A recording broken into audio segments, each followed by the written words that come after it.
So I did a video quite a while ago about fixing water-damaged floors in sink cabinets. And last week I mentioned that I'd show a quick preventive measure that addresses this problem before it starts. It's an utterly crucial solution that I think every home should have. So that's what I'm talking about today on the Honest Carpenter Show.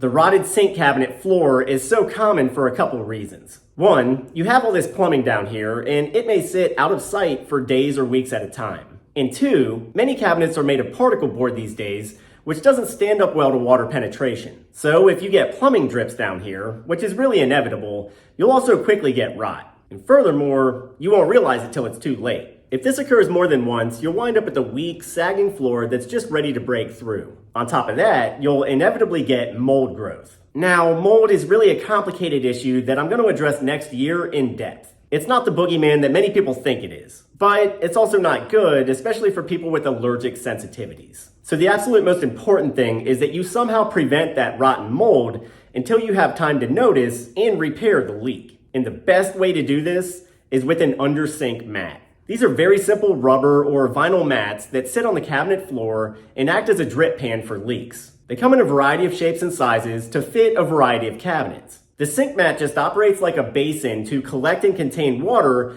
that would otherwise absorb into the floor. Most of them have a curved wall, which makes them capable of collecting gallons of water in some cases. Others, like mine, can be modified for shape by cutting them with scissors or a knife. This lets you scale them down to fit your cabinet and avoid obstructions like plumbing penetrations. This may require cutting or removing the lip at the edge, but you're still getting far better protection than if you didn't have one. And some even have a reversible drain tube that will let you drain liquid without fully removing the mat from the cabinet. They make other types of liners as well, like these felt rolls that can be cut to size. But I don't think these liners are good enough. They're porous like a sponge, and that just seems like a breeding ground for germs and mold. Rubber or vinyl mats, on the other hand, can be removed and thoroughly washed. And they're completely impervious to water and other liquids that may get spilled down there. All you have to do to install one is measure your cabinet from front to back and from side to side. Many cabinets are very standard, and you can just order a solid pan that fits your interior dimensions. And if your cabinet is not really a standard size, like mine,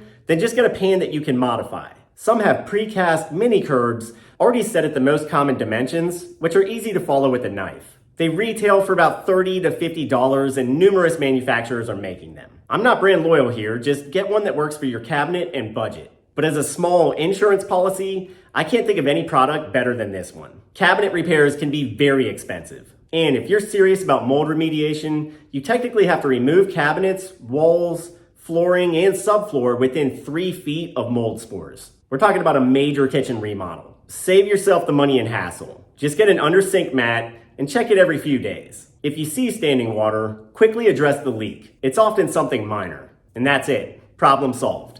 I wish every rot situation was that easy to prevent. If you're interested, I'll link several brands and types down in the description. Feel free to check out those products. As always, thanks for watching. Be sure to check back soon for more videos coming up. And please consider subscribing and hitting that bell button to turn on notifications. I'm Ethan James with The Honest Carpenter. I'll see you next time.